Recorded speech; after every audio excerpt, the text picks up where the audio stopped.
नमस्कार, आप देख रहे हैं JLK मीडिया न्यूज। मैं हूं आक्षी पंडिता। ये नजर डालते हैं आज की बड़ी खबरों पर। तमिलनाडु के कुन्नूर जिले में बाकी वायुसेना का एक हेलीकॉप्टर दुर्घटनाग्रस्त हो गया, जिसमें chief of defence staff Vipin Rawat और उनकी पत्नी सहित 14 लोग सवार थे।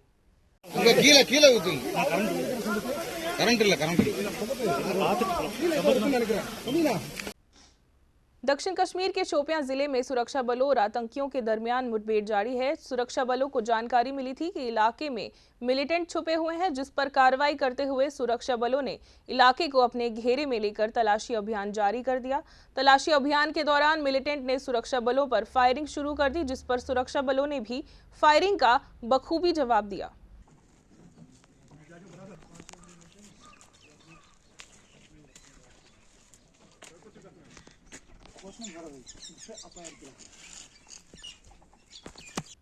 नेशनल कॉन्फ्रेंस के ओबीसी सेल का एक दिवसीय अधिवेशन नेशनल कॉन्फ्रेंस के कार्यालय श्री कश्मीर भवन जम्मू में आयोजित हुआ, जिसमें नेशनल कॉन्फ्रेंस के अध्यक्ष डॉक्टर फारूक अब्दुल्ला मुख्य अतिथि के तौर पर मौजूद थे, जिन्होंने अधिवेशन को संबोधित किया और पार्टी के हितों से जुड़े मामलों पर चर्चा हुई। अधिवेशन के दौरान नेशनल कॉन्फ्रेंस को मजबूत बनाने की बात की गई, वहीं जम्मू कश्मीर और देश के हालात पर भी चर्चा की गई। और जब लोगों की हुकूमत आएगी, यही अखबार जो आज क्यों नहीं कर रहे हैं, क्यों नहीं? मैंने कल पंडितों की बात की। आज किसी अखबार में आपने देखा है इनने पंडितों का लिखा है कि पंडित वहां से भाग के आए? कोई अखबार नहीं, नेशनल मीडिया में नहीं, काट दिया वो ने। खबरदार ऐसा नहीं लिखा, क्योंकि किसी को ये सब कहते हैं सच नहीं पहुंचना चाहिए, मगर अंदर से सच पहुंच रहा है। अल्लाह अल्लाह करी, उनकी मेहरबानी से नहीं, लोग जानते हैं क्या हो रहा है। मगर जो ही एक हुकूमत आएगी, यहाँ लोगों की हुकूमत आएगी, हम इन पर कर्ज नहीं लगा, लिखे जो लिखना चाहिए। अखबार की आज़ादी होनी चाहिए, मीडिया की आज़ादी होनी चाहिए, उससे हम भी जागते हैं। क्योंकि अगर हम कहीं गलत होते हैं तो ये हमें सही करते हैं, कहते हैं यहाँ पे आपने गलत किया है, एडिटोरियल लिखते हैं, तो हम भी जाग जाते हैं, यार ये जरूर कुछ होगा। हम दबाते नहीं, मगर क्योंकि हमारी मुसीबत यह है कि हमारा मीडिया इसलिए भी इनके नीचे दबा हुआ है क्योंकि वो चलाने वाले जो हैं वो गरीब हैं, वो इनके एडवर्टीजमेंट पे जिंदा है। सरकार उनका एडवर्टाइजमेंट बंद कर दे, वो अखबार ही बंद हो जाए।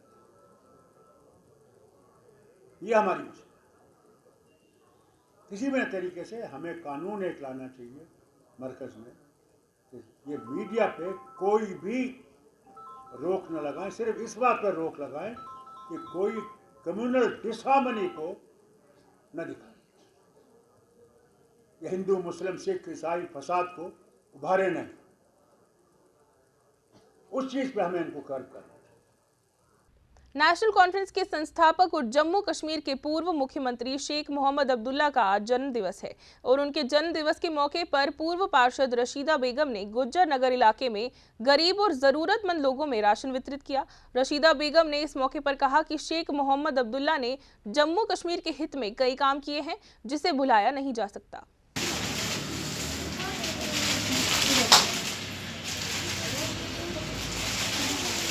ते मैं सिलेंडर जेड़ा इन्ना महंगा है, गरीब लोग जेड़े न बेचारे मारे जा रहे न। 100 रुपया किलो टमाटर है, गोभी का भाव 70 रुपया है, और हर एक चीज जेड़ी है महंगाई है। मैं मोदी साहब दे अगे अपील करांगी भाई थोड़ी महंगाई पर कंट्रोल कर जनाब। बहुत ज्यादा लोग जेड़े न गरीब लोग ही वोट पाते न, गरीबे का सोचो कुछ। डीलिमिटेशन कमीशन की रिपोर्ट को जारी करने में हो रहे विलंब के मुद्दे को लेकर Jammu Kashmir national panthers party ने आज सरकार के खिलाफ प्रदर्शन किया। प्रदर्शन की अगुवाई कर रहे पैंथर्स पार्टी के चेयरमैन हर्षदेव सिंह ने कहा कि डीलिमिटेशन कमीशन की रिपोर्ट बीजेपी के जवाब के कारण जारी नहीं हो पा रही है।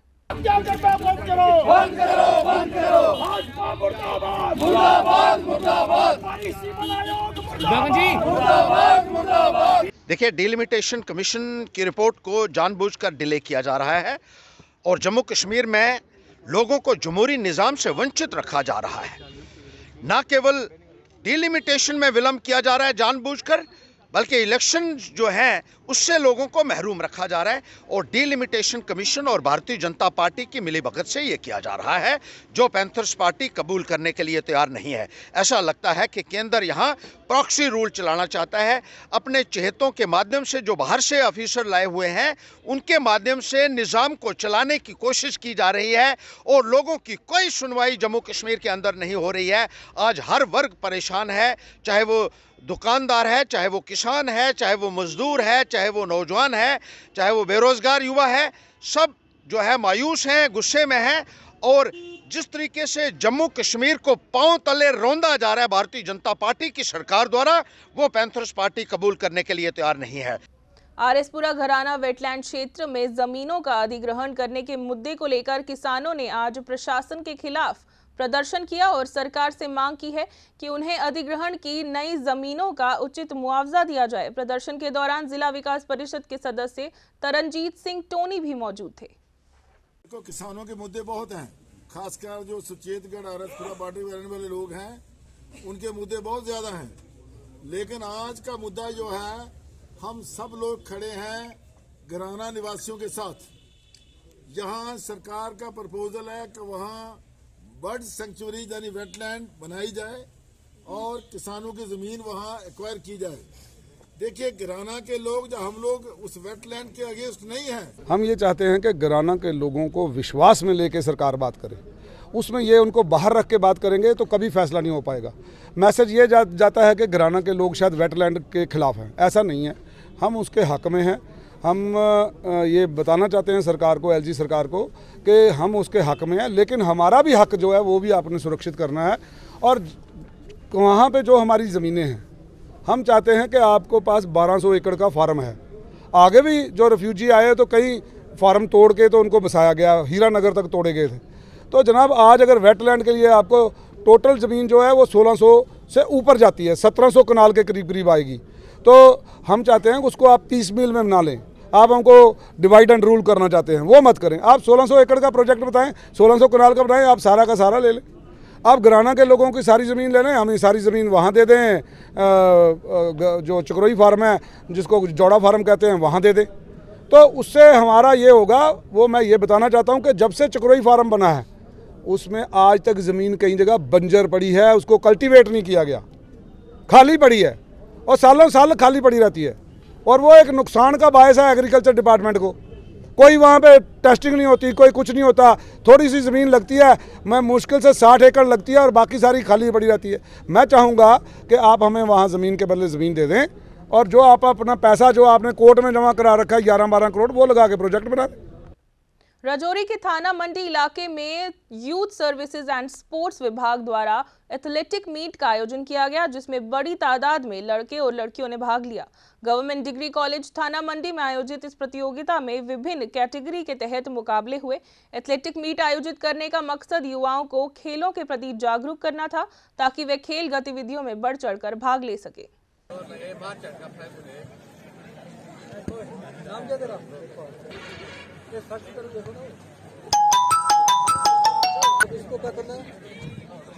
कि आप सारे ऑफिशियल्स और सारे बच्चे बड़े इत्मीनान के साथ आज के इस मेगा अवार्ड में हिस्सा लेंगे और भरपूर अपना ताउन देंगे, तमाम डिपार्टमेंट के लोग भी और बाकी भी। Jammu and Kashmir Gujjar Bakarwal organisation united front ने आज एक प्रेस कॉन्फ्रेंस को संबोधित किया, जिसमें संगठन के पदाधिकारियों ने कहा कि पहाड़ी भाषी लोग जो एसटी का दर्जा सरकार से मांग रहे हैं, उसका कोई आधार ही नहीं बनता। उन्होंने कहा कि पहाड़ी भाषा बोलने वाले लोगों को आगे ही आरक्षण मिल रहा है, जबकि भाषा के आधार पर आरक्षण देना कोई कानूनी प्रावधान नहीं। के लिए तैयार हूँ, क्योंकि पहाड़ी की कोई डेफिनेशन नहीं है और एक ये इनकी मांग सिर्फ 1996 में शुरू हुई। सो कॉल्ड पहाड़ीज मांग कर रहे हैं कि हमें शेड्यूल ट्राइब दिया जाए और मिसलीड करने की कोशिश की जा रही है एडमिनिस्ट्रेशन को। ये बिल्कुल इनजेन्युइन है, क्योंकि इनकी जो डिमांड है पहले से रिजेक्ट हो चुकी है। किसी भी कमीशन ने आज तक इनको रिकमेंड नहीं किया, इवन ओबीसी के लिए भी रिकमेंड नहीं किया है और शेड्यूल ट्राइब की तो बात ही नहीं है। ये 1996 में इन्होंने ये आवाज़ उठाई है। जब गुज्जर बकरवाल को 1991 में शेड्यूल ट्राइब दिया गया, तब तक इन्होंने बिल्कुल आवाज़ नहीं उठाई और अभी ये दूसरी जो कैटेगरीज हैं उनमें ये तकरीबन 30% जो है रिजर्वेशन ले रहे हैं, चाहे वो ओबीसी है, एलएसी है और वीकर सेक्शन है। बहुत सी कैटेगरीज के करीबन 7 कैटेगरीज हैं जिनमें ये रिजर्वेशन ले रहे हैं, और पहाड़ी स्पीकिंग पीपल में भी ये ले रहे हैं, जबकि पहाड़ी स्पीकिंग पीपल कोई भी यानी रिजर्वेशन जो है कभी भी ज़ुबान के आधार पर नहीं होती है। जिला पुंछ के मेंढर क्षेत्र के हरनी इलाके के व्यापार मंडल के सदस्यों ने आज एक बैठक की, जिसमें उन्होंने केंद्र सरकार से मांग की है कि पहाड़ी भाषी लोगों को एसटी का स्टेटस दिया जाए। व्यापार मंडल के सदस्यों ने आशा जताई है कि केंद्र सरकार इस सिलसिले में उचित कदम उठाएगी। बैठक में पहाड़ी लोगों को पेश आ रही मुश्किलों पर भी चर्चा की गई। ये गवर्नमेंट ऑफ इंडिया को ये हम वाजा कर देना चाहते हैं कि आप एक बार पहाड़ियों को उनका एसटी स्टेटस देकर देखो, फिर आप यहाँ की जो जितनी भी सीटें हैं, मेंढर, पुंछ, वेली हो गई, आप सुरकोट हो गया, रजौरी की जितनी सीटें हैं, इंशाअल्लाह हम आपके साथ हैं और हम यहाँ से पूरा जोर लगाकर 70% हमारे वोटर हैं, हम अपना बीजेपी का कैंडिडेट यहाँ से जीत कर भेजेंगे और कल आने वाले वक्त में इंशाअल्लाह बीजेपी का ही कैंडिडेट जो है वो चीफ मिनिस्टर होगा। 99 में 6 ट्राइब्स को जम्मू कश्मीर की सरकार ने रिकमेंड किया था, उसमें पहाड़ी, उसमें गुजर बकरवाल हमारे भाई, उसमें गद्दी, उसमें सिप्पी, उसमें बल्ती, उसमें दादी, उसमें जितने भी 6 ट्राइब्स थे, पहाड़ियों की नंबर 1 फाइल थी ऑर्डर नंबर 159 1989 को। लेकिन पहाड़ियों को एक साजिश के तहत, एक फ्रेम के तहत साइड कर दिया गया और 6 ट्राइब्स को जो रिजर्वेशन दे दी गई। हम उनका भी वेलकम किया हमने उस वक्त भी। लोक जनशक्ति पार्टी की नीतियों में आस्था जताते हुए आज बड़ी तादाद में कश्मीर घाटी से आए लोग पार्टी में शामिल हुए। लोक जनशक्ति पार्टी की जम्मू कश्मीर इकाई के प्रधान रफीक मलिक ने सभी का पार्टी में स्वागत किया और आशा जताई कि सभी लोग कश्मीर घाटी में पार्टी को मजबूत बनाने के लिए काम करेंगे और पार्टी की नीतियां घर घर पहुंचाएंगे।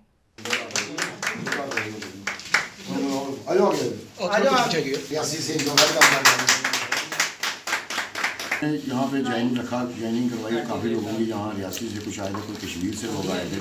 आज कश्मीर की हमने जो टीम जो हमारी पुरानी लोग जिन पार्टी का नाम थोड़ा चेंज हो गया है, हमारा चुनाव निशान जो हेलीकॉप्टर आया है, तो इसीलिए हमने जो पुराना हमारी टोटल डिज़ाल्व की पार्टी जितनी डिज़ाल्व हो गई थी, आज हम नए चेहरे जो नई पोस्ट हैं जो हमारे जो लोगों को नए आर्डर हम इशू कर यहाँ से कर रहे हैं, तो आज हमने कश्मीर से जो कश्मीर प्रामस से प्रेसिडेंट बनाया, कश्मीर प्रामस से जनरल सेक्रेटरी बना दिया, हमारी कुछ टीम जो रह गई थी वो भी पूरी आई कर रहे हैं। तो बाकी इन लोगों से हमने यही चाह कहा था कि अपने अपने डिस्ट्रिक्टों में काम कीजिए, अपने डिस्ट्रिक्ट वगैरह बनाइए, ऑफिस वगैरह खोलिए।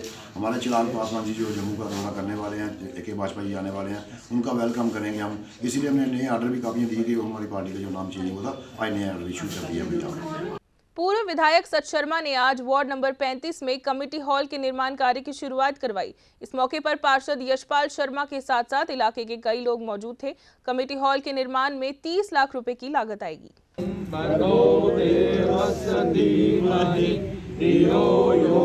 30 लाख रुपए की लागत से एक हाल के कार्य का निर्माण जो है वो शुरू करवाया है। काफी समय पूर्व जब माननीय चमन लाल जी हमारे विधायक होते थे, उनके फंड से इस हाल के निर्माण की शुरुआत हुई थी। जब मैं विधायक बना उसके बाद एक फ्लोर के ऊपर हाल बना था। उस हाल में लगभग 300 से लेकर 400 लोगों के कार्यक्रम के और ख़ास तौर पर शादियों के दिनों में इसको यूटिलाइज किया जा सकता है। उसके बाद ऑनरेबल कारपोरेटर साहब के एफर्ट्स 30 लाख रुपए की लागत से उस हाल के ऊपर एक नया हाल जो है उसका निर्माण होगा। अंडरग्राउंड वाटर टैंक बनाया जाएगा, स्टेयर्स बनाई जाएंगी, फेस अपलिफ्ट और एक प्रॉपर रेनोवेटेड हाल जो है वार्ड नंबर 35 के लोगों के लिए उपलब्ध होगा। म्युनिसिपल कमेटी आरएसपुरा के चेयरमैन सतपाल पप्पी ने कस्बे की वार्ड नंबर 11 में नवनिर्मित गली का उद्घाटन कर जनता को समर्पित किया। इस मौके पर कमेटी के उप चेयरमैन अंजू बाला तथा पार्षद तीरथ सिंह सहित अन्य पार्षद व कई गणमान्य लोग भी विशेष तौर पर उनके साथ मौजूद रहे। इस मौके पर चेयरमैन ने कहा कि कस्बे के लोगों को बेहतर बुनियादी सुविधाएं प्रदान करने हेतु लगातार कदम उठाए जा रहे हैं। इस गली के इस इनॉग्रेशन में हमारा सहयोग किया और देखने में बहुत अच्छी खूबसूरत साफ़ सुथरी टाइलें लगी हैं और ऐसा काम वार्ड नंबर 12 और 13 में भी 5-5 लाख रुपए की गली का जो काम है वो संपन्न हो चुका है। 1-2 दिन में वहाँ पर भी इनकी इनॉग्रेशन की जाएगी। मेरे आरएसपुरा टाउन के अंदर इस समय गवर्नमेंट ऑफ इंडिया का करोड़ों रुपए का फंड जो है वो टाउन को खूबसूरत और सुंदर बनाने में लग रहा है। और मैं समझता हूँ कि आरएसपुरा में किसी भी किस्म की कोई डेवलपमेंट की जो परेशानी है, चाहे वो गली की हो, नाली की हो या बड़े नालों की हो, यहाँ तक के टाउन को स्वच्छ और साफ़ सुथरा बनाने के लिए भी हमारे सेंट्रल इंस्पेक्टर साहब और ईओ साहब ने एक अभियान चला रखा है, जिससे 1 से लेकर 13 वार्डों को पूरी डिजिटलिंग कर रहे हैं। इससे टाउन की साफ सफाई भी अच्छी रहेगी और जिससे डेवलपमेंट होने के बाद इसकी खूबसूरती भी बनेगी और मैं समझता हूँ कि आरएसपुरा हमारा तरक्की करेगा। आज की खबरों में बस इतना ही। मुझे और मेरी पूरी टीम को दीजिए इजाजत। नमस्कार। For more updates, do subscribe our YouTube channel and don't forget to hit the bell notification icon.